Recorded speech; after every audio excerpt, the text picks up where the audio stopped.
പ്രേക്ഷകർക്കും സ്വാഗതം. Good night with Prajin and Pravitha അങ്ങനെ ആരംഭിക്കുകയാണ്. ഉത്രാട ദിനത്തിന്റെ ആ തിരക്കിലായിരുന്നു പ്രേക്ഷകരെല്ലാവരും എന്നറിയാം. നാളെ ഇനി ഓണമാണ്. ഓണത്തിന് വേണ്ടിയിട്ടുള്ള ആ കാത്തിരിപ്പ് എല്ലാ പ്രേക്ഷകരും തുടങ്ങിയിട്ട് നാളുകൾ കുറെ ആയല്ലേ. അപ്പൊ ഇനി അതിലേക്ക് കടക്കുകയാണ് നമ്മൾ.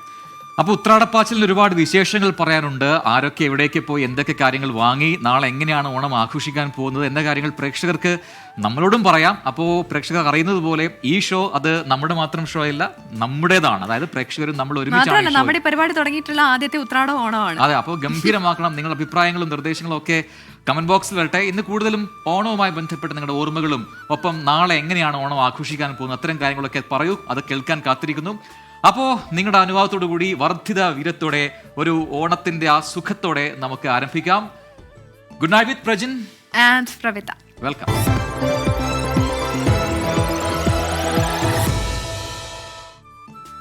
പ്രേക്ഷകർക്ക് എത്രയും പെട്ടെന്ന് സ്ക്രീനിന്റെ ഭാഗമാകാനുള്ള അവസരമുണ്ട് ഈ ഒരു മണിക്കൂർ ഷോയിൽ. അപ്പോൾ വളരെ വേഗം നിങ്ങൾ ഈ QR കോഡ് സ്കാൻ ചെയ്യുക. നിങ്ങൾ സ്മാർട്ട് ഫോൺ ഉപയോഗിച്ച് അതിലൊരു ലിങ്ക് വരും. ആ ലിങ്കിൽ ക്ലിക്ക് ചെയ്ത് നേരെ നമ്മുടെ സൂം ബോക്സിലേക്ക് വരിക. അവിടെ നമ്മൾ കാത്തിരിക്കുന്നുണ്ടാവും. അതോടൊപ്പം ശ്രദ്ധിക്കേണ്ടത് നല്ല റേഞ്ചുള്ള സ്ഥലത്ത് നിന്ന് വിളിക്കണം, വെട്ടം ഉണ്ടാകണം, ഒപ്പം TV മ്യൂട്ട് ചെയ്യണം. അത് യാതൊരു കാരണവശാലും പ്രേക്ഷകർ മറക്കരുത്. മാത്രമല്ല, ഇവിടെ പലപ്പോഴും PCR എന്ന് പറയുന്ന ഒരു പരാതി, പ്രേക്ഷകർ കോളിൽ വന്നാൽ പോലും നിങ്ങൾ ക്യാമറ ഓൺ ആക്കുന്നില്ല എന്നുള്ളതാണ്. നിങ്ങൾ ക്യാമറ ഓൺ ആക്കിയാൽ മാത്രമേ നമുക്ക് നിങ്ങളെ കറക്റ്റായിട്ട് നിങ്ങളുടെ ഓഡിയോ ചെക്ക് ചെയ്യാൻ പറ്റുള്ളൂ. അപ്പോൾ അതുകൊണ്ട് നിങ്ങളതൊന്ന് ശ്രദ്ധിക്കണം കേട്ടോ. യെസ്, ഇനിയിപ്പോൾ കോഡ് സ്കാൻ ചെയ്യാൻ കഴിയുന്നില്ല എങ്കിൽ നമ്മുടെ ഫേസ്ബുക്കിലും ഇൻസ്റ്റഗ്രാമിലും 24ന്റെ പേജുണ്ട്. അവിടെ ഈ കോഡ് പിൻ ചെയ്ത് വെച്ചിട്ടുണ്ട്. എപ്പോൾ വേണമെങ്കിലും ഈ 1 മണിക്കൂർ നേരം അവിടെ പോയി കഴിഞ്ഞാൽ ആ കോഡ് സ്കാൻ ചെയ്യാം. അങ്ങനെ നിങ്ങൾക്ക് നേരെ നമ്മുടെ മാജിക് സ്ക്രീനിലേക്ക് എത്താം. അപ്പോൾ നിങ്ങളുടെ നേരിട്ട് കണ്ടുകൊണ്ട് നിങ്ങളുടെ വിശേഷങ്ങൾ അറിയാൻ കാത്തിരിക്കുകയാണ്. അപ്പോൾ ഇന്നത്തെ വാർത്താ ദിനത്തിൽ ഏറ്റവും പ്രധാനപ്പെട്ട ഒരുപാട് വാർത്തകൾ വന്നിട്ടുണ്ട്. അത് എപ്പോൾ വരുന്ന ഒരു പ്രധാനപ്പെട്ട വാർത്ത കൂടിയുണ്ട്. ആ വാർത്തയിൽ തുടങ്ങാൻ നമുക്കും തോന്നുന്നു. കൊൽക്കത്ത RG കർ മെഡിക്കൽ കോളേജിൽ യുവ ഡോക്ടർ കൊല്ലപ്പെട്ട കേസിൽ മുൻ പ്രിൻസിപ്പൽ സന്ദീപ് ഘോഷിനെ CBI അറസ്റ്റ് ചെയ്തു. തെളിവ് നശിപ്പിക്കലടക്കമുള്ള കുറ്റങ്ങൾ ചുമത്തിയാണ് അറസ്റ്റ് രേഖപ്പെടുത്തിയിരിക്കുന്നത്. ബൽറാം നെടുങ്ങാടി നൽകും ഡൽഹിയിൽ നിന്ന് അതിന്റെ കൂടുതൽ വിവരങ്ങൾ. ബൽറാം, മുൻ പ്രിൻസിപ്പൽ അങ്ങനെ ഈ കേസുമായി ബന്ധപ്പെട്ടാണോ അറസ്റ്റിലായത്? എന്താണ് നമുക്ക് ലഭിക്കുന്ന വിവരങ്ങൾ? Prajin, Pravitha, Kolkata RG core medical കോളേജിൽ വനിതാ ജൂനിയർ ഡോക്ടർ ക്രൂര ബലാത്സംഗത്തിനിരയായി കൊല്ലപ്പെട്ട കേസിലാണ് മുൻ പ്രിൻസിപ്പൽ സന്ദീപ് ഘോഷിനെ CBI അറസ്റ്റ് ചെയ്തിരിക്കുന്നത്. കേസ് CBI ഏറ്റെടുത്ത് ഇന്നേക്ക് 1 മാസം പൂർത്തിയാകുകയാണ്. ഈ ഘട്ടത്തിലാണ് പ്രിൻസിപ്പലിന്റെ അറസ്റ്റ് ഉണ്ടാകുന്നത്. പ്രിൻസിപ്പലിനൊപ്പം തന്നെ ഈ മെഡിക്കൽ കോളേജ് സ്ഥിതി ചെയ്യുന്ന താല പോലീസ് സ്റ്റേഷനിലെ SHOയെയും CBI അറസ്റ്റ് ചെയ്തിട്ടുണ്ട്. അഭിജിത്ത് മൊണ്ടൽ ാണ് അറസ്റ്റിലായിരിക്കുന്നത്. അന്വേഷണം വഴിതെറ്റിക്കൽ, തെളിവ് നശിപ്പിക്കൽ, FIR വൈകിപ്പിക്കൽ, ക്രിമിനൽ ഗൂഢാലോചന തുടങ്ങിയ കുറ്റങ്ങളാണ് ഇരുവർക്കും എതിരെ CBI ചുമത്തിയിരിക്കുന്നത്. ഈ പെൺകുട്ടി കൊല ചെയ്യപ്പെട്ട നിലയിൽ കണ്ടെത്തിയതിന് പിന്നാലെ അന്വേഷണം വഴിതെറ്റിക്കാനും തെളിവുകൾ നശിപ്പിക്കാനുമുള്ള ശ്രമമുണ്ടായി എന്ന് സഹപാഠികൾ ആരോപിച്ചിരുന്നു. ഇക്കാര്യം ഉൾപ്പെടെ ഉന്നയിച്ചുകൊണ്ടാണ് പ്രതിഷേധം നടന്നു വരുന്നത്.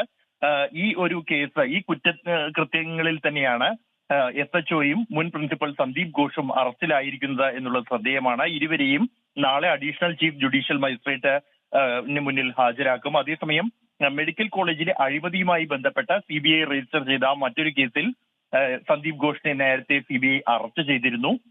ആ കേസിൽ ഇപ്പോൾ 14 ദിവസത്തെ ജുഡീഷ്യൽ കസ്റ്റഡിയിൽ കഴിയുന്നതിനിടെയാണ് സന്ദീപ് ഘോഷിനെ ഈ ബലാത്സംഗ കൊലപാതക കേസിൽ കൂടി CBI അറസ്റ്റ് രേഖപ്പെടുത്തിയിരിക്കുന്നത്. ബൽറാം നെടുങ്ങാടിയാണ് വിശദമായ വിവരങ്ങൾ നൽകിയത്. ഇനി ഇന്ന് പുറത്തു വന്ന ഏറ്റവും പ്രധാനപ്പെട്ട ഒരു വാർത്ത, അത് നമ്മളെ അല്പം ആശങ്കയിലാക്കുന്ന ഒന്നാണ്. മലപ്പുറത്ത് വീണ്ടും നിപ ബാധയെന്ന സംശയം പുറത്തു വരികയാണ്. വണ്ടൂർ നടുപ്പത്ത് മരിച്ച യുവാവിന്റെ സാമ്പിൾ കോഴിക്കോട് ലാബിലെ പ്രാഥമിക പരിശോധനയിൽ പോസിറ്റീവായിട്ടുണ്ട്. പൂനെ വൈറോളജി ലാബിൽ നിന്നുള്ള ഫലം വന്നാൽ മാത്രമേ രോഗം സ്ഥിരീകരിക്കൂ. ആരോഗ്യവകുപ്പ് മുൻകരുതൽ നടപടികളിലേക്ക് കടന്നിട്ടുണ്ട്. സെപ്റ്റംബർ 9 തിങ്കളാഴ്ചയാണ് നടുവത്ത് സ്വദേശിയായ 24-കാരൻ മരിച്ചത്. മരണകാരണം നിപ്പ എന്നാണ് സംശയം. കോഴിക്കോട് ലാബിലേക്ക് അയച്ച സാമ്പിളിൽ നിപ്പ പോസിറ്റീവാണ്. പൂനെ വൈറോളജി ഇൻസ്റ്റിറ്റ്യൂട്ടിലേക്ക് സാമ്പിളുകൾ ആരോഗ്യവകുപ്പ് അയച്ചു. ഈ ഫലം വന്നാൽ മാത്രമേ നിപ്പ സ്ഥിരീകരിക്കൂ. ഓഗസ്റ്റ് 22-നാണ് ബംഗളൂരുവിൽ നിന്ന് യുവാവ് നാട്ടിൽ എത്തിയതെന്നാണ് സൂചന. സെപ്റ്റംബർ 4-ന് പനി ബാധിച്ചു. തൊട്ടടുത്ത ദിവസം വണ്ടൂരിലെ സ്വകാര്യ ആശുപത്രിയിൽ ചികിത്സ തേടി. പനി മൂർച്ഛിച്ചതിനെ തുടർന്ന് പെരിന്തൽമണ്ണയിലെ സ്വകാര്യ ആശുപത്രിയിലേക്ക് മാറ്റി. ഇവിടെ വച്ചാണ് മരണം. മസ്തിഷ്ക ജ്വരത്തിന്റെ ലക്ഷണങ്ങളും ഉണ്ടായിരുന്നു. മുൻകരുതലിന്റെ ഭാഗമായി ആരോഗ്യവകുപ്പ് വണ്ടൂർ കേന്ദ്രീകരിച്ച് യോഗം ചേർന്നു. പാണ്ടിക്കാട് ചെമ്പ്രശ്ശേരിയിൽ 14 വയസ്സുകാരൻ 2 മാസം മുൻപാണ് നിപ്പ ബാധിച്ച് മരിച്ചത്. 24 മലപ്പുറം. യെസ്, അപ്പോൾ ആ നിപ സംശയം അങ്ങനെ ഉണ്ട്. എന്തായാലും കേരളത്തിലെ ഫലം അത് പോസിറ്റീവാണ്. പക്ഷേ എന്തായാലും നമുക്ക് ഔദ്യോഗികമായിട്ട് അത് പറയാൻ കഴിയില്ല. പൂനെയിൽ നിന്നുള്ള ഫലം വന്നാൽ മാത്രമേ അത് നിപ്പയാണെന്ന് സ്ഥിരീകരിക്കാൻ കഴിയുള്ളൂ. എന്തായാലും ജാഗ്രത ആ മേഖലയിൽ ഇതിനോടകം തന്നെ ഏർപ്പെടുത്തിയിട്ടുമുണ്ട്. ഇനി ഇന്നത്തെ മറ്റൊരു പ്രധാനപ്പെട്ട വാർത്തയിലേക്കാണ്. നമുക്ക് എല്ലാവർക്കും അറിയുന്നത് പോലെ സീതാറാം യെച്ചൂരി കഴിഞ്ഞ ദിവസമാണ് അന്തരിച്ചത്, 2 ദിവസം മുമ്പ്. അപ്പോൾ ഇന്ന് അദ്ദേഹത്തിൻ്റെ വിലാപയാത്ര ഉണ്ടായിരുന്നു. പിന്നീട് മൃതദേഹം എയിംസിനൊക്കെ കൈമാറുന്ന കാര്യങ്ങളൊക്കെ നമ്മൾ കണ്ടു. എന്തായാലും വിപ്ലവത്തിൽ ഒരു കെടാത്ത ഓർമ്മയായി സീതാറാം യെച്ചൂരി എല്ലാവരുടെയും ഓർമ്മകളിൽ നിറയുകയാണ്. വിലാപയാത്രയ്ക്കൊടുവിൽ മൃതദേഹം ഡൽഹി എയിംസിലെ മെഡിക്കൽ വിദ്യാർത്ഥികൾക്ക് പഠനത്തിനായി കൈമാറി. രാഷ്ട്രീയ പ്രമുഖർ ഉൾപ്പെടെ നൂറുകണക്കിന് ആളുകൾ പ്രിയ സഖാവിന് അന്ത്യാഭിവാദ്യം അർപ്പിച്ചു.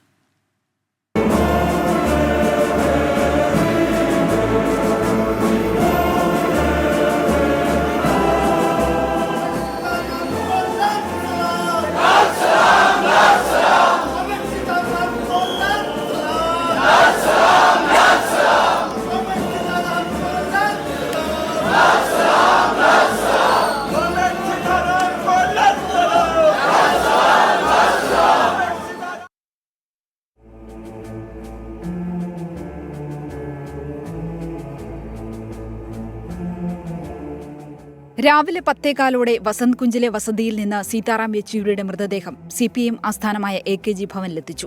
മുഖ്യമന്ത്രി പിണറായി വിജയൻ ഉൾപ്പെടെയുള്ള PB അംഗങ്ങളും കേന്ദ്ര കമ്മിറ്റി അംഗങ്ങളും ചേർന്ന് മൃതദേഹം ഏറ്റുവാങ്ങി.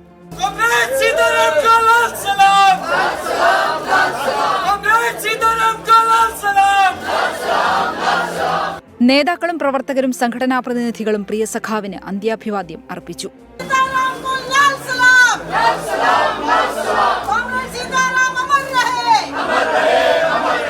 മുൻ ഉപരാഷ്ട്രപതി ഹമീദ് അൻസാരി, കോൺഗ്രസ് നേതാക്കളായ സോണിയാഗാന്ധി, P. ചിദംബരം, ജയറാം രമേശ്, NCP അധ്യക്ഷൻ ശരത് പവാർ, സമാജ്വാദി പാർട്ടി നേതാവ് രാം ഗോപാൽ യാദവ്, ആം ആദ്മി പാർട്ടി നേതാക്കളായ മനീഷ് സിസോദിയ, സഞ്ജയ് സിംഗ് തുടങ്ങിയ ദേശീയ നേതാക്കളുടെ വലിയ നിര തന്നെ യെച്ചൂരിക്ക് ആദരാഞ്ജലികൾ അർപ്പിക്കാനെത്തി. നേപ്പാൾ മുൻ പ്രധാനമന്ത്രി മാധവ് കുമാർ നേപ്പാളും അന്തിമോപചാരം അർപ്പിച്ചു.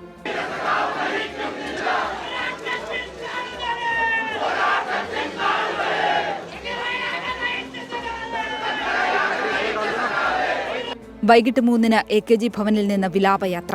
ലാൽസലാം വിളികളോടെ നൂറുകണക്കിന് പേർ അനുഗമിച്ചു.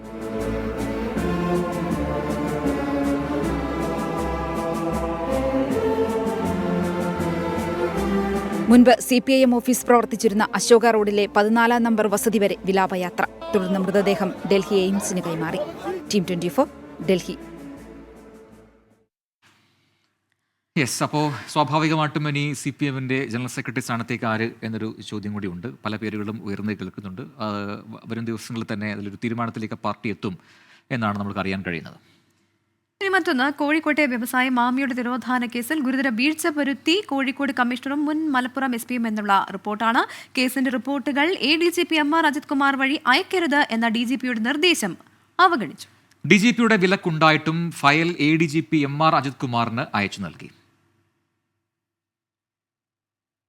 മാമി തിരോധാനത്തിൽ ADGP MR അജിത് കുമാറിന് പങ്കുണ്ടെന്നായിരുന്നു PV അൻവർ MLA-യുടെ വെളിപ്പെടുത്തൽ. ഇതിന് പിന്നാലെയാണ് മാമി തിരോധാന കേസിന്റെ അന്വേഷണ പുരോഗതി റിപ്പോർട്ടുകൾ ആരോപണ സ്ഥാനത്ത് നിൽക്കുന്ന ADGP MR അജിത് കുമാർ വഴി പോലീസ് ആസ്ഥാനത്തേക്ക് അയക്കരുതെന്ന് DGP ഷെയ്ഖ് ദർവേഷ് സാഹിബ് നിർദ്ദേശം നൽകിയത്.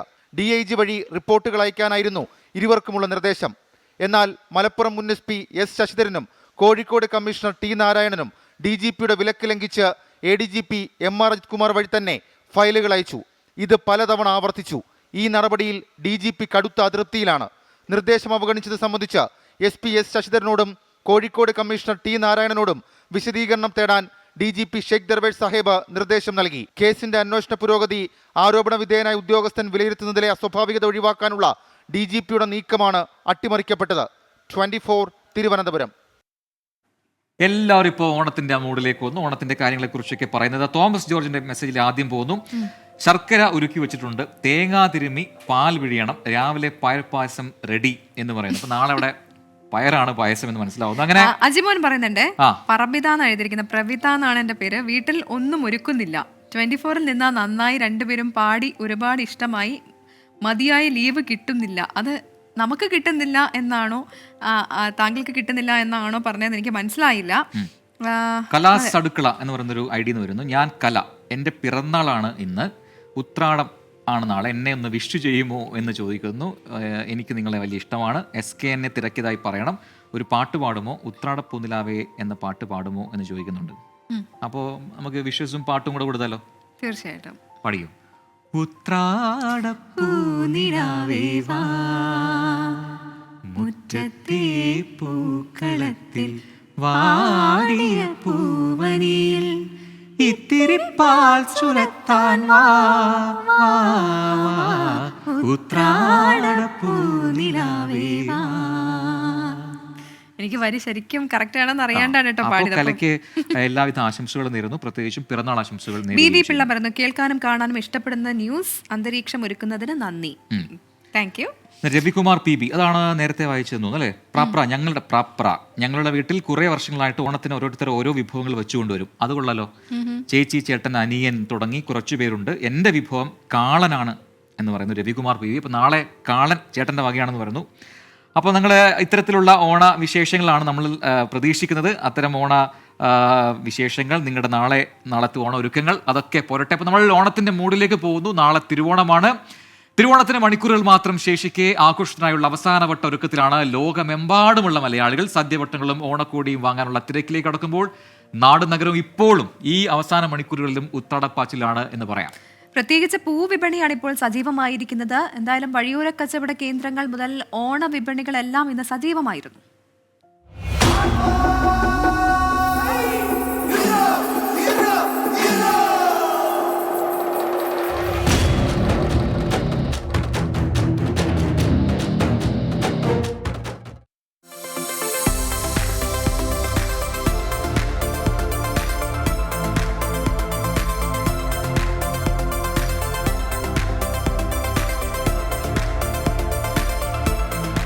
പൊന്നോണം പടിവാതിൽക്കൽ.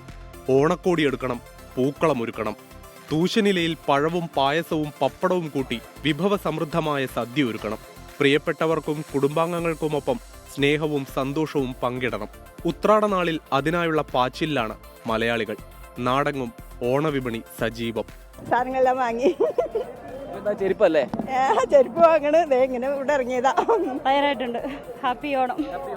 തിരുവനന്തപുരത്ത് ചാല കമ്പോളത്തിലാണ് ഉത്രാടപ്പാച്ചിലിന്റെ തിരക്ക്. പൂവും പച്ചക്കറിയും തുടങ്ങി ഉപ്പു തൊട്ട് കർപ്പൂരം വരെ ആളുകൾക്ക് വാങ്ങാം. നാളെ ഉണങ്ങെത്തി. അടിച്ചു പൊളിക്കാൻ തയ്യാറായി. അടിപൊളി തന്നെ. പച്ചക്കറിയൊക്കെ മേടിച്ചു. വാങ്ങിച്ചു. ചേച്ചി എങ്ങനെയുണ്ട് ഓണം? ഓണം അടിപൊളിയാണ്. സാധനങ്ങളൊക്കെ വാങ്ങി. സാധനങ്ങൾ ഓണക്കോടിയൊക്കെ എടുത്ത് സദ്യ ഒരുക്കിയാൽ മതി. സദ്യ ഒരുക്കിയാൽ മതി. ഓണം അടിപൊളിയായി. സാധനമെല്ലാം വാങ്ങി. സാധനങ്ങളെല്ലാം വാങ്ങിച്ച് സാധനങ്ങൾ വാങ്ങിയിട്ടുണ്ടല്ലോ. ഒരുപാട് സാധനങ്ങൾ. കഴിഞ്ഞ ദിവസങ്ങളിൽ മന്ദഗതിയിലായിരുന്ന പൂവിപണി ഇന്ന് ഉണർന്നിട്ടുണ്ട്. മുല്ലപ്പൂവിന് തിരുവനന്തപുരത്ത് 3000 രൂപ വരെ വില. മുല്ലപ്പൂവിന് എത്ര വില? മുല്ലപ്പൂന് 3000 വിലയാണ്. കിലോ 3000. അതെ. ഒരു മുഴം? ഒരു മുഴം 150 വിൽക്കുന്നത്. 150. അതെ. ഈ കഴിഞ്ഞ ദിവസമൊക്കെ എത്ര രൂപയായിരുന്നു വില? കഴിഞ്ഞ പ്രാവശ്യം 200 രൂപ ഒക്കെ ഉണ്ടായിരുന്നു. ഈ പ്രാവശ്യം ഈ പരിപാടിയൊന്നും ഇല്ലാത്തതുകൊണ്ട് 150. പാളയത്തും കിഴക്കേക്കോട്ടയിലും തുടങ്ങി വഴിയോര വിപണന കേന്ദ്രങ്ങളിലെല്ലാം നല്ല തിരക്കാണ്. മധ്യകേരളത്തിലും സമാനമാണ് സ്ഥിതി. എറണാകുളം ബ്രോഡ്വേയിൽ സാധനങ്ങൾ വാങ്ങാനായി നെട്ടോട്ടത്തിലാണ് ജനങ്ങൾ. ഉഷാറാണ്, സെറ്റാണ്. ഈ ഓണത്തിന് കച്ചവടം പൊടി പൊടിച്ചുകൊണ്ടിരിക്കല്ലേ? ഉണ്ടെങ്കിലും കുഴപ്പമില്ല, അങ്ങനെ സന്തോഷിച്ചു. വയനാട് നമുക്കൊരു വയനാട് നോവാണ്. വേറെ കുഴപ്പമൊന്നുമില്ല, നമ്മളും സന്തോഷമായിട്ട് പോകണം. മലബാറിലും ഓണാഘോഷത്തിനുള്ള ഒരുക്കത്തിലാണ് എല്ലാവരും. കോഴിക്കോട് മിഠായി തെരുവിലും ബീച്ചിലും പാളയം മാർക്കറ്റിലും വലിയ തിരക്കാണ് അനുഭവപ്പെടുന്നത്. കാസർഗോഡ്, കണ്ണൂർ, മലപ്പുറം, പാലക്കാട് ജില്ലകളിലും ഉത്രാടപ്പാച്ചിലിന്റെ തിരക്കുണ്ട്. പൂവിന് വില കുറവൊന്നുമില്ല, അത്യാവശ്യം വിലയുണ്ട്. പിന്നെ ഓണമല്ല, എല്ലാവരും വാങ്ങും. ഇന്ന് പൂ വാങ്ങിച്ചു, കൊടുക്ക് നാളെ പൂക്കളിടണം. പിന്നെ ഒരു പരിപാടികളായി നടക്കുന്നത്. ഉരുൾപൊട്ടലിനെ തുടർന്ന് വയനാട്ടിൽ വലിയ ആഘോഷങ്ങളില്ലെങ്കിലും ഷോപ്പിംഗ് മാളുകളിലും പഴം പച്ചക്കറി മാർക്കറ്റുകളിലും സാമാന്യം ഭേദപ്പെട്ട തിരക്കുണ്ട്. പൂക്കടകളും പച്ചക്കറിക്കടകളും തുടങ്ങി വസ്ത്രശാലകളും ഇലക്ട്രോണിക് വീട്ടുപകരണങ്ങളുടെ വിൽപ്പന കേന്ദ്രങ്ങൾ വരെ ഉത്രാടപ്പാച്ചിലിന്റെ തിരക്കിലാണ്. പൊന്നോണത്തെ നിറക്കൈയോടെ വരവേൽക്കാൻ മലയാളി ഒരുങ്ങിക്കഴിഞ്ഞു. വിവിധ ബ്യൂറോകൾക്കൊപ്പം അലക്സ് റാം മുഹമ്മദ്, 24 തിരുവനന്തപുരം. പ്രധാനമന്ത്രിയുടെ ജമ്മുകശ്മീർ സന്ദർശനത്തിനിടെ ബാരാമുള്ളയിൽ സൈന്യവുമായി ഭീകരർ ഏറ്റുമുട്ടി. 3 ഭീകരരെ സൈന്യം വധിച്ചു. ജമ്മുകശ്മീരിൽ ഭീകരവാദം അന്ത്യശ്വാസം വലിക്കുകയാണെന്ന് പ്രധാനമന്ത്രി നരേന്ദ്രമോദി പറഞ്ഞു. തെരഞ്ഞെടുപ്പ് പ്രചാരണ റാലിയിൽ പ്രതിപക്ഷത്തിനെതിരെ നരേന്ദ്രമോദി രൂക്ഷ വിമർശനമാണ് ഉന്നയിച്ചത്. ജമ്മു കാശ്മീർ നിയമസഭാ തെരഞ്ഞെടുപ്പ് പ്രചരണ റാലികളിൽ പങ്കെടുക്കാൻ പ്രധാനമന്ത്രി എത്തിയതിന് പിന്നാലെയാണ് ഭീകരാക്രമണമുണ്ടായത്. ബാരമുള്ളയിലെ ഏറ്റുമുട്ടലിൽ 3 ഭീകരരെ സൈന്യം വധിച്ചു. പ്രദേശത്ത് ഇപ്പോഴും തെരച്ചിൽ തുടരുകയാണ്. കിഷ്ത്വാറിൽ നടന്ന ഏറ്റുമുട്ടലിൽ 2 സൈനികർ വീരമൃത്യു വരിച്ചിരുന്നു.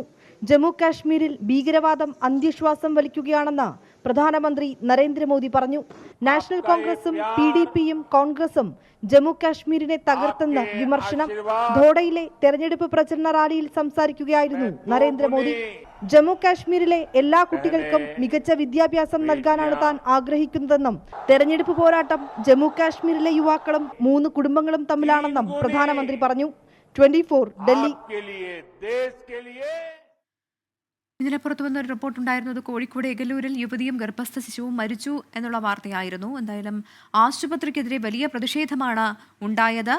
മൊടക്കല്ലൂരിലെ മലബാർ മെഡിക്കൽ കോളേജിന് മുന്നിൽ മൃതദേഹവുമായി ബന്ധുക്കളും നാട്ടുകാരും പ്രതിഷേധിച്ചു. ഡോക്ടർക്കെതിരെ നരഹത്യക്ക് കേസെടുക്കണമെന്ന് കുടുംബം ആവശ്യപ്പെട്ടു. ആരോഗ്യമന്ത്രിക്ക് പരാതിയും നൽകിയിട്ടുണ്ട്. മൊടക്കല്ലൂരിലെ മലബാർ മെഡിക്കൽ കോളേജിൽ പ്രവേശിപ്പിച്ച എഗരൂൽ സ്വദേശി അശ്വതിയുടെ ഗർഭസ്ഥ ശിശു കഴിഞ്ഞ വ്യാഴാഴ്ചയാണ് മരിച്ചത്. ഗുരുതരാവസ്ഥയിലായിരുന്ന അശ്വതിയെ കോഴിക്കോട്ടെ ആശുപത്രിയിലേക്ക് മാറ്റിയെങ്കിലും ഇന്നലെ ഉച്ചയോടെ മരിച്ചു. മലബാർ മെഡിക്കൽ കോളേജിലെ ഡോക്ടേഴ്സിന്റെ അനാസ്ഥയാണ് 2 മരണങ്ങൾക്കും കാരണമെന്നാണ് കുടുംബത്തിന്റെ ആരോപണം. ഡോക്ടേഴ്സിനെതിരെ നരഹത്യക്ക് കേസെടുക്കണമെന്ന് അശ്വതിയുടെ ഭർത്താവ് വിനോദ് 24നോട് പറഞ്ഞു. എനിക്ക് പറയാനുള്ളത്, എനിക്ക് രണ്ടാളെ നേരെയാണ് എനിക്ക് ആരോപണമുള്ളത്. ഇത് ഒന്ന് എൻ്റെ വൈഫിനെ കാണിച്ച doctor, OP doctor Prajisha doctor, പിന്നെ അവിടെ നിൽക്കുന്ന ഡ്യൂട്ടി ഡോക്ടർ എന്ന് പറഞ്ഞ ഈ ജാസ്മിൻ നരഹത്യക്ക് കേസ് കൊടുക്കണം. മലബാർ മെഡിക്കൽ കോളേജിന് മുന്നിൽ അശ്വതിയുടെ മൃതദേഹവുമായി നാട്ടുകാരും ബന്ധുക്കളും പ്രതിഷേധിച്ചു. മൃതദേഹവുമായി എത്തിയ ആംബുലൻസ് പോലീസ് തടഞ്ഞത് തർക്കത്തിനിടയാക്കി.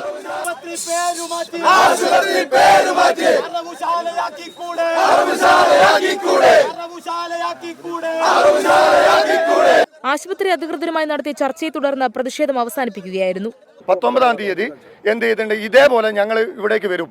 വന്നു കഴിഞ്ഞാൽ ഈ ഹോസ്പിറ്റലിന്റെ ഭാഗത്തുനിന്ന് പറ്റിയ അപാകതകൾ, ഡോക്ടറെടുത്ത് നിന്ന് പറ്റിയ അപാകതകൾ രേഖാമൂലം റിട്ടേൺ അന്വേഷണ റിപ്പോർട്ട് മാനേജ്മെന്റ് ഞങ്ങൾ സമർപ്പിക്കാൻ പറഞ്ഞിട്ടുണ്ട്. ഇത്തരം നടപടികളാണ് ഇനി ഒരു മക്കൾക്ക് പോലും എന്ത് ചെയ്തില്ല, ഇത്തരം നടപടി MMCന്റെ ഭാഗത്ത് നിന്ന് ഉണ്ടായത്. MMCന്റെ ഭാഗത്ത് പല തവണകളും ഇതേപോലുള്ള നടപടി ഉണ്ടായിട്ടുണ്ട്. കുടുംബത്തിന്റെ പരാതിയിൽ അസ്വാഭാവിക മരണത്തിന് അത്തോളി പോലീസ് കേസെടുത്തു. ആരോപണങ്ങളെല്ലാം നിഷേധിക്കുകയാണ് ആശുപത്രി അധികൃതർ. 24 കോഴിക്കോട്. അങ്ങനെയാണ് അപ്പോൾ ആ വാർത്തയുമായി ബന്ധപ്പെട്ട് മറ്റൊരു റിപ്പോർട്ടിലേക്ക് വളരെ പെട്ടെന്ന് പോകാം മൃത. ഈ കർണാടകയിലെ ഷിരൂരിലെ മണ്ണിടിച്ചിലൊക്കെ നമ്മുടെ മനസ്സിലുണ്ട്. അപ്പോൾ എല്ലാ പ്രേക്ഷകരും എല്ലാ ദിവസവും ചോദിക്കുകയാണ് എന്താണ് അതിന്റെ അപ്ഡേറ്റ് ഒന്നും പറയാത്തത്. അപ്പോൾ എന്തായാലും മണ്ണിടിച്ചിൽ കാണാതായ മലയാളി അർജുൻ ഉൾപ്പെടെയുള്ളവർക്കായുള്ള തെരച്ചിൽ അടുത്ത ആഴ്ച പുനരാരംഭിക്കുമെന്ന വാർത്ത ഇന്ന് വന്നു.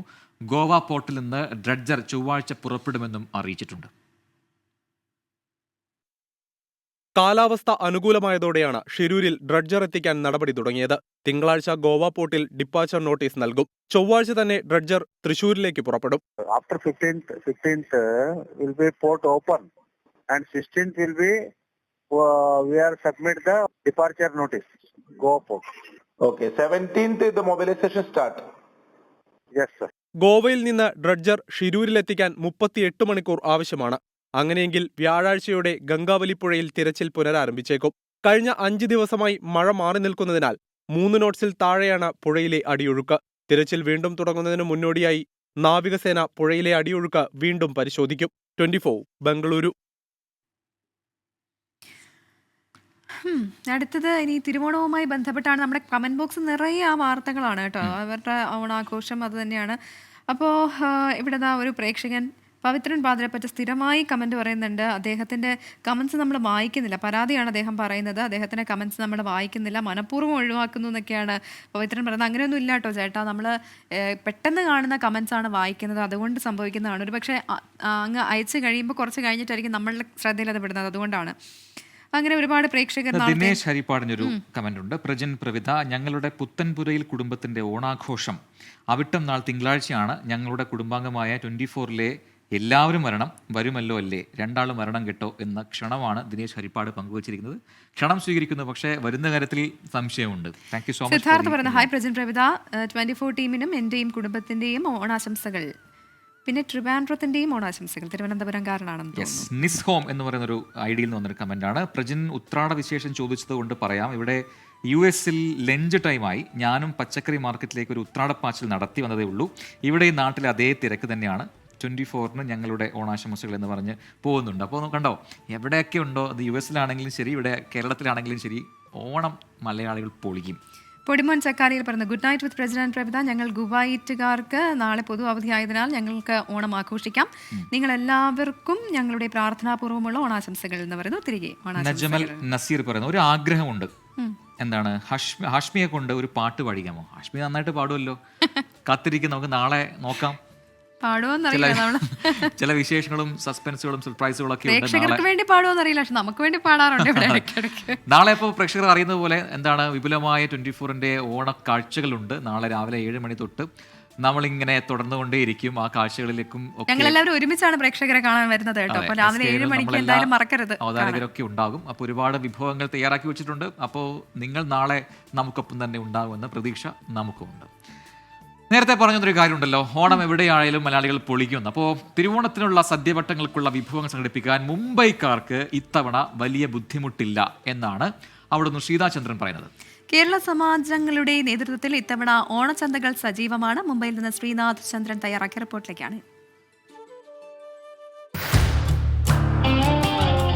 ഓണക്കാലത്ത് മുംബൈക്കാർക്ക് സദ്യ ഉണ്ണാനുള്ള ഇലയും വാഴയിലയും വാഴക്കുലയും ഒക്കെ എത്തുന്നത് മുംബൈക്ക് അടുത്തുള്ള വസായിൽ നിന്നാണ്. വസായിൽ അത്തരമൊരു വാഴത്തോട്ടത്തിനകത്താണ് നമ്മളിപ്പോൾ എത്തിയിട്ടുള്ളത്. ഈ പ്രദേശത്താകെ നിരവധി വാഴത്തോട്ടങ്ങൾ ഉണ്ട്. കർഷകനായ ജോർജ് ഒളശകൂടി നമ്മളിപ്പോൾ ചേരുന്നത്. ഈ ഏരിയയിൽ ഒരുപാട് വാഴത്തോട്ടങ്ങൾ ഉണ്ടല്ലേ? ഉണ്ട്. ബോംബെയിലെ മാട്ടുങ്ക മാർക്കറ്റ് എന്ന് പറഞ്ഞാൽ ബോംബെയിലെ ഏറ്റവും വലിയ മാർക്കറ്റാണ്. ആ മാർക്കറ്റിലേക്ക് ഇപ്പോൾ നമ്മുടെ ന്യൂ ബോംബെയിലെ മാർക്കറ്റ്, വാശി മാർക്കറ്റ്, അങ്ങനെയുള്ള മാർക്കറ്റുകളിലേക്കെല്ലാം പോകുന്നത് വസായി രാവിൽ നിന്നാണ്. അങ്ങനെ ഓണച്ചന്തയുടെ വിശേഷങ്ങൾ കാണാൻ നമ്മൾ വസായിലുള്ള BKS സ്കൂളിലേക്കാണ് വന്നിട്ടുള്ളത്. കേരള സമാജം നേരിട്ട് നടത്തുന്ന സ്കൂളാണിത്. ഓണച്ചന്തയുടെ വിശേഷങ്ങൾ പറയാൻ വേണ്ടി സമാജം പ്രസിഡന്റ് PVK നമ്പ്യാർ ഇപ്പോൾ 24 ചേരുന്നുണ്ട്. എന്തൊക്കെ ഐറ്റംസ് ഉണ്ട് ഇത്തവണ? ഇവിടെ കേരളത്തിൻ്റെ എല്ലാ വിഭവങ്ങളും അവൈലബിൾ ആണ്. വളരെ മിതമായ വിലയ്ക്ക്, മാർക്കറ്റിനാക്കാണെങ്കിൽ 20% കുറവായിട്ടാണ് നമ്മൾ കൊടുക്കുന്നത്. പലചരക്ക് പച്ചക്കറി വിഭവങ്ങൾക്കൊപ്പം തന്നെ ഇവിടെ കേരള വസ്ത്രങ്ങൾ, കേരള സാരി, മുണ്ട് അടക്കമുള്ളതൊക്കെ ഉണ്ട്. അതേക്കുറിച്ച് കൂടി ഒന്ന് ചോദിക്കാം. എന്തൊക്കെയുണ്ട്, എന്ത് തരം വസ്ത്രങ്ങളൊക്കെ ഉള്ളത്? ചുരിദാർ മെറ്റീരിയൽ, കുഞ്ഞുങ്ങളുടെ മുണ്ട്, ഒട്ടിക്കുന്ന മുണ്ട്, സെറ്റ് മുണ്ടുകൾ, കാവി മുണ്ടുകൾ, കിറ്റക്സിൻ്റെ ലുങ്കി, പട്ടുപാവാട, വിവാഹ സാരികൾ. വസ്ത്രത്തിനും കേരളത്തിലെ സെയിം വിലയാണ് ഇവിടെ ഇട്ടേക്കുന്നത്. പ്രത്യേകിച്ച് സ്പെഷ്യലി ഓണ ഡിസ്കൗണ്ടായിട്ട് ഇത് നമ്മൾ കൊടുക്കുന്നുണ്ട്. കേരളത്തിൽ കിട്ടുന്ന പപ്പടം, പലതരം പായസങ്ങൾ, ഇതിൻ്റെ കൂട്ടുകൾ, അങ്ങനെ ഉപ്പ് തൊട്ട് കർപ്പൂരം വരെ എന്ന് പറയാൻ കഴിയുന്ന തരത്തിൽ നിരവധി വിഭവങ്ങൾ ഇങ്ങനെ എത്തിച്ചിട്ടുണ്ട്. വസായിൽ മാത്രമല്ല, മുംബൈയുടെ പല ഭാഗത്ത് ഇത്തരത്തിൽ മലയാളി കൂട്ടായ്മകൾ ഓണ ചന്തകൾ സജീവമായി തന്നെ ഇത്തവണ നടത്തുന്നുണ്ട്. വസായിൽ നിന്നും വരുൺ വടശ്ശേരിക്കരയ്ക്കൊപ്പം ശ്രീനാഥ് ചന്ദ്രൻ, 24. അപ്പോൾ മുംബൈയിലെ ഓണത്തിൻ്റെ ഒരുക്കങ്ങളും നമ്മൾ കണ്ടു കഴിഞ്ഞു. അങ്ങനെ വളരെ പോസിറ്റീവായിട്ടാണ് ഓണത്തെ മലയാളികൾ കാണുക. കാരണം അത് മുന്നോട്ട് വെക്കുന്ന സന്ദേശം ആ രീതിയിൽ തന്നെയാണ്. മറ്റെല്ലാവരും പറയുക ഒരു എന്താണ്, സമത്വവും ഒക്കെ സ്നേഹവും സാഹോദര്യവും എല്ലാം പങ്കുവെക്കുന്നതാണ് ഓണത്തിൻ്റെ സന്ദേശം. ഇനി മറ്റൊരു റിപ്പോർട്ടിലേക്ക് വളരെ പെട്ടെന്ന് പോകാം. 24 വാർത്തയ്ക്ക് പോസിറ്റീവായിട്ടൊരു വാർത്ത. അതെ, പിന്നാലെ മുണ്ടക്കി ചൂരൽമല ഉരുൾപൊട്ടൽ ദുരന്തബാധിതനായ അനിൽകുമാറിന് കൂടുതൽ സഹായമെത്തി. ഡിജിറ്റൽ ഡിസ്പ്ലേയേഴ്സ് അസോസിയേഷനും സന്നദ്ധ പ്രവർത്തകരും കൈകോർത്ത ഒരു ഇരുചക്ര വാഹനം കുടുംബത്തിന് കൈമാറി. ദുരന്തത്തിന്റെ മണിക്കൂറുകൾക്ക് മുൻപ് 24 വാർത്താ സംഘത്തെ ജീപ്പിൽ പുഞ്ചിരിമട്ടത്ത് എത്തിച്ചത് അനിൽകുമാർ ആയിരുന്നു.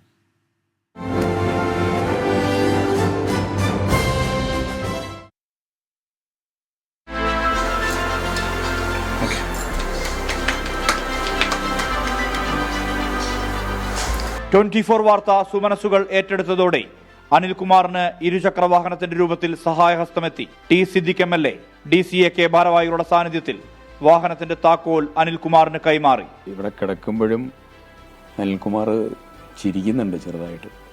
ആ ചിരിയാണ് നമുക്ക് വേണ്ടത്. 24 ഇടപെടലിലൂടെ തന്നെ തൃശ്ശൂരിലുള്ള ഒരു വാട്സപ്പ് കൂട്ടായ്മ വന്നുകൊണ്ട് നൽകിയ സഹായവും ഇപ്പോൾ നിയാസ്കിയും മുസഫ്കിയും ഉൾപ്പെടെ ഇവിടെ എല്ലാവരും ഇവിടെയുണ്ട്.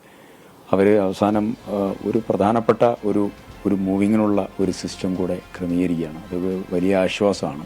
സന്നദ്ധ പ്രവർത്തകരായ N മുസ്തഫ, TV നിയാസ് എന്നിവരാണ് 2 വീലർ വാങ്ങാനുള്ള ഇടപെടൽ സാധ്യമാക്കിയത്. പാലിയേറ്റീവ് പ്രവർത്തനങ്ങളും ഇവരുടെ നേതൃത്വത്തിൽ തുടരുകയാണ്. യാതൊരു അടിസ്ഥാന സൗകര്യവും ഇല്ലാത്ത സമയത്താണ് ഇവിടെ എത്തിയിരിക്കുന്നത്. അതിനുശേഷം നമ്മളാൽ കഴിയുന്ന സഹായം നമ്മൾ പാലിയേറ്റീവിൻ്റെ ഭാഗത്തു നിന്നും ഞാനും മുസ്തഫയൊക്കെ ഉൾപ്പെട്ട് ചെയ്യാൻ പറ്റുന്നതൊക്കെ ചെയ്തു. അപ്പോഴാണ് ജ്യേഷ്ഠൻ ഇൻഡസ്ട്രിയിൽ വർക്ക് ചെയ്യുന്ന ആളാണെന്നും ജോലിക്ക് പോകാൻ സുഹൃത്തിൻ്റെ വണ്ടിയിലാണ് ജോലിക്ക് പോകുന്നപ്പോൾ ഒരു പഴയ വണ്ടി നമ്മൾ സംഘടിപ്പിച്ചു കൊടുക്കാമെന്ന് വാക്ക് ചെയ്ത് പോയി. അപ്പോഴാണ് LAD അസോസിയേഷൻ വാർഡ് അസോസിയേഷൻ നമ്മൾ സഹകരിച്ച് അനിലിന് പുതിയൊരു വണ്ടി തന്നെ നമുക്ക് സംഘടിപ്പിച്ച് കൊടുക്കാൻ നമുക്ക് സന്തോഷമുണ്ട്. തൃശൂർ ആസ്ഥാനമായ ഓഫ് സൈഡ് ഫുട്ബോൾ വാട്സപ്പ് കൂട്ടായ്മ കഴിഞ്ഞ ദിവസം 1 ലക്ഷം രൂപ അനിൽകുമാറിന് കൈമാറിയിരുന്നു. ഞാനിപ്പോൾ ഈ ഒരു സാഹചര്യത്തിൽ ഇപ്പോൾ എന്താ പറയേണ്ടതെന്ന് എനിക്കൊന്നും അറിയുന്നില്ല. അന്നേ ദിവസം മുതലും ഈ സമയം വരെ 24-ൻ്റെ എല്ലാ ഭാഗത്തുള്ള എല്ലാ സൈഡിൽ നിന്നും അത്രയും എനിക്കൊരു ഹെൽപ്പാണ് ചെയ്തിട്ടുള്ളത്. എല്ലാവരോടും എൻ്റെ ഹൃദയം നിറഞ്ഞ് നന്ദി പറയുന്നതാണ്. ദുരന്തത്തിൽ അമ്മയും 2 വയസ്സുള്ള മകനും നഷ്ടപ്പെട്ടയാളാണ് Anilkumar.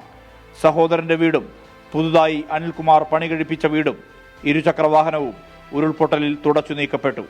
24 Wayanad. Good night with Prajin and Pravidha അതിൻ്റെ അവസാന ഘട്ടത്തിലേക്ക് കടക്കുമ്പോൾ ഒരു പോസിറ്റീവ് വാർത്തയോടെ പ്രേക്ഷകരിലേക്ക് വളരെ പെട്ടെന്ന് എത്തിക്കുകയാണ്. ഉരുൾപൊട്ടലിൽ പരിക്കേറ്റ് ചികിത്സയിലായിരുന്ന മുണ്ടക്കൈ സ്വദേശിനി പാലക്കോടൻ ആയിഷ ഇനി പുതിയ ജീവിതത്തിലേക്ക്. 1.5 മാസത്തെ ചികിത്സയ്ക്ക് ശേഷം ആരോഗ്യം വീണ്ടെടുത്ത ആയിഷ ആശുപത്രി വിട്ടു. മേപ്പാടി മൂപ്പൻസ് മെഡിക്കൽ കോളേജിലായിരുന്നു ചികിത്സ.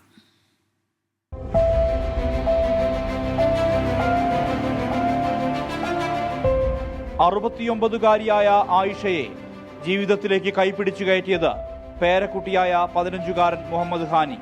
കമ്പിയിൽ തൂങ്ങി 7 മണിക്കൂറോളം മരണവുമായി മല്ലിട്ടാണ് ഇരുവരും രക്ഷപ്പെട്ടത്. പക്ഷേ അതിജീവനം ക്ലേശകരമായിരുന്നു. നമുക്ക് ഈ ഉമ്മാനെ തിരിച്ചു കിട്ടിയ സന്തോഷത്തിലാണ് ഇപ്പോൾ കൊണ്ടുവരുമ്പോൾ നമ്മൾ ഒരിക്കലും ഉമ്മാനെ ഈ രൂപത്തിൽ തിരിച്ചു കൊണ്ടുപോകാൻ പറ്റുമെന്ന് പ്രതീക്ഷിച്ചിട്ടില്ല. ഇങ്ങനെ വന്നതിന് ദൈവത്തോടും പ്രത്യേകിച്ച് വിംസ് ഹോസ്പിറ്റലിനോട് ഞങ്ങൾക്ക് പ്രത്യേക നന്ദി പറയാണ്ട്. അതേപോലെ തന്നെ ഹാനിനെ രക്ഷിക്കാൻ വേണ്ടി ദൈവം ഉമ്മാനെ ബാക്കി വെച്ചതായിരിക്കാമെന്നാണ് ഞങ്ങൾ വിചാരിക്കുന്നത്. പൊട്ടിയത് 13 വാരിയലുകൾ. ശ്വാസകോശത്തിന് ഗുരുതര പരിക്ക്, അന്നനാളത്തിൽ ദ്വാരം, വലതുകൈയിൽ പൊട്ടൽ. വെന്റിലേറ്ററിലും ICUയിലുമായി 14 ദിവസങ്ങൾ. പതുക്കെ പതുക്കെ ആയിഷ ജീവിതത്തിലേക്ക് മടങ്ങിയെത്തി. ഒരു ഘട്ടത്തിൽ ഓക്സിജൻ കുറയുന്ന സാഹചര്യം വരെ ഉണ്ടായിരുന്നു. എന്നിരുന്നാലും ഇപ്പോൾ ഒരു നല്ലൊരു മാറ്റത്തിലാണ് ഇപ്പോൾ ഉമ്മ ഉണ്ടായിരുന്നത്. സഹായിച്ച എല്ലാവർക്കും നന്ദി പറയുന്നില്ല. അതീവ ഗുരുതരാവസ്ഥയിൽ നിന്ന് അതിജീവന വഴിയിലേക്ക് ആയിഷ എത്താൻ കാരണം ഡോക്ടർമാരുടെയും ജീവനക്കാരുടെയും കൂട്ടായ ശ്രമം മൂലമാണ്. ഉമ്മ വന്നപ്പം വാരിയലുകൾ പൊട്ടിയിട്ടുണ്ടായിരുന്നില്ല. പിന്നെ ശ്വാസനാളം ട്രക്യ ഇഞ്ചുറി ഉണ്ടായിരുന്നു. അപ്പോൾ അതിന് അടിയന്തരമായുള്ള ചികിത്സ എന്ന് പറയുന്നത് ICD ട്യൂബ്, നെഞ്ചിനകത്തോട്ട് എയർ പുറത്തോട്ട് തള്ളാനുള്ള ഒരു ട്യൂബ് ഇടുക എന്നുള്ളത്. അത് നമുക്ക് വളരെ കൃത്യമായ സമയത്ത് തന്നെ ഇടാൻ പറ്റി. എല്ലാവരും കൂടെയാണ് ഈ ഒരു നല്ലൊരു റിസൾട്ട് ഞങ്ങൾക്ക് ഉമ്മയ്ക്ക് കൊടുത്തത്. ആശുപത്രി അധികൃതരും ജീവനക്കാരും നൽകിയ പൂച്ചെണ്ടുകൾ ഏറ്റുവാങ്ങിയാണ് ആയിഷ വാടക വീട്ടിലേക്ക് മടങ്ങിയത്.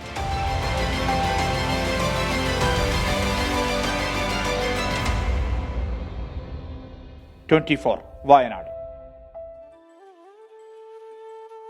അപ്പം എന്തെല്ലാം ദുരന്തങ്ങൾ നമ്മുടെ ജീവിതത്തിൽ ഉണ്ടായാലും മുന്നോട്ട് ജീവിതം കൊണ്ടുപോകേണ്ടതുണ്ട്, അതിജീവിക്കേണ്ടതുണ്ട് എന്നതിൻ്റെയൊക്കെ പാഠങ്ങൾ പഠിപ്പിക്കുന്ന ഒരുപാട് പേരുണ്ട്. ഇതുപോലെ ആയിഷയെ പോലെ വയനാട് മേപ്പാടി മേഖലയിൽ. ഇനി നമുക്കൊരു കോളറിലേക്ക് പോവാം. ആരാണ് വന്നിരിക്കുന്നത്? ഒമാനിൽ നിന്നും എനിക്ക് തോന്നുന്നു ഏഞ്ചൽ ആണെന്ന് തോന്നുന്നു. Angel D'Cruz from Oman. Hello Angel, hi. Hello happy Onam in advance. Happy Onam. നമസ്കാരം, ഓണാശംസകൾ. ഒമാനിലെ ഓണാഘോഷമൊക്കെ എവിടെ എത്തിയിട്ടുണ്ട്? വളരെ നന്നായിട്ട് ഞങ്ങളിവിടെ എല്ലാവരും അങ്ങനെ വെയിറ്റിംഗ് ആണ്.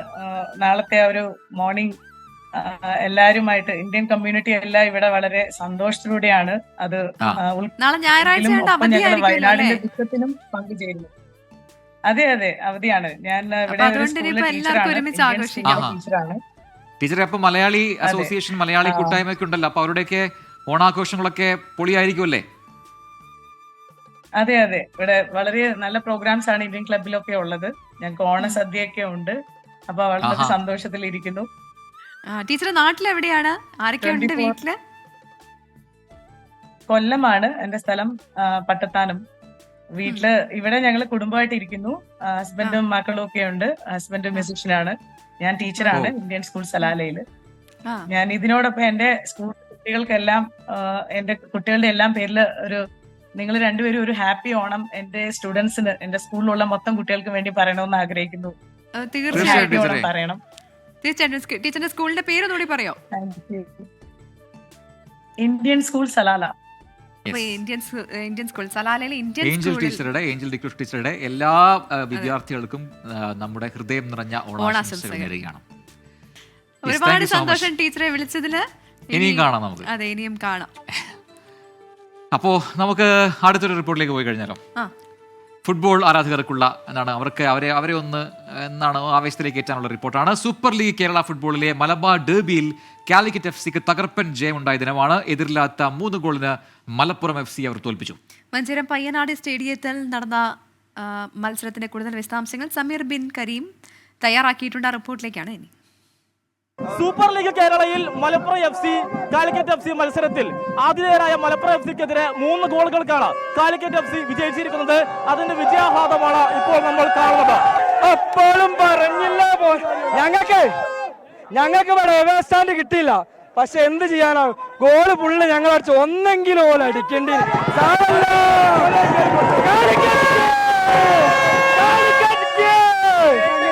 ഞങ്ങൾക്ക് സീറ്റും വേണ്ട, ഒന്നും വേണ്ട, ഞങ്ങൾക്ക് ഇത് മതി. കേരളത്തിൽ എല്ലാവർക്കും മലപ്പുറമാണ് ഫുട്ബോളിന്റെ മക്കാന്ന് അറിയപ്പെട്ടു. പക്ഷെ മലപ്പുറത്തിന് നെഞ്ച് കയറിയിട്ട് കോഴിക്കോട് അടിച്ച് തമ്പർത്തി 2-3 ഇനി ഇവർക്കെല്ലാം അവസാനത്താണ് EMS സ്റ്റേഡിയത്തിൽ നമ്മൾ അടിച്ച്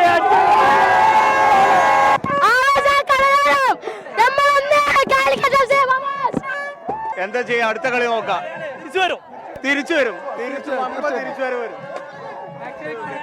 കോഴിക്കോടിന്റെ മണ്ണൊക്കെ ഞങ്ങൾ പോകണ്ടേ തിരിച്ചടിക്കാൻ വേണ്ടിട്ട് കാണിച്ചു തരാം. ബാക്കി അവിടെ ഗ്രൗണ്ടിൽ വെച്ച്.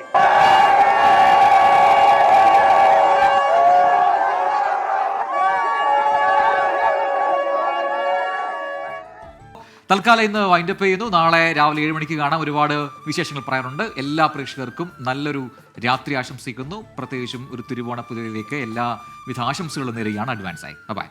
Good night.